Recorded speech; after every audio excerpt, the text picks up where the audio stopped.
আপু সিটটা খালি? আমার বয়ফ্রেন্ড আছে। চেয়ারটা নিতে আসছিলাম। বয়ফ্রেন্ড? দাঁড়া।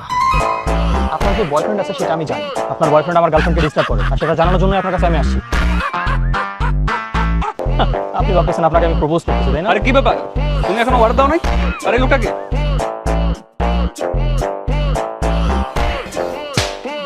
এগুলোই করিস তাই না? বেয়াদব ছেলে।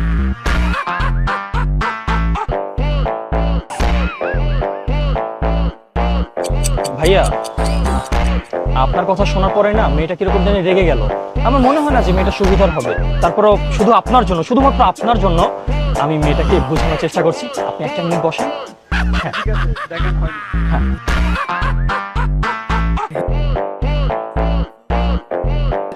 আপনার মনটা অনেক ভালো। আপনার বয়ফ্রেন্ড সাথে থাকা না সত্ত্বেও আপনি আমাকে বলেছেন আপনার বয়ফ্রেন্ড আছে। যেহেতু বয়ফ্রেন্ড নেই, এখন কি কোনোভাবে হয় না?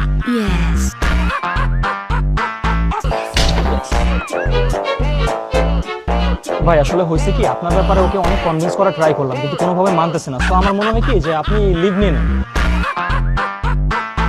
আরে ভাই কি বলেন, আপনি না কমেন্ট করতে গেছেন? গেছিলাম তো ভাই, বলতেছি মানে না। আচ্ছা ঠিক আছে, আমি আরে আপনি কেন যাবেন? একটা পুরুষত্বের একটা ব্যাপার আছে ভাই, আপনি ওর কাছে কোনোভাবে যান না। আপনি বসেন, ওকে বাদ দেন, নতুন মেয়ে পেয়ে যাবেন ভাই।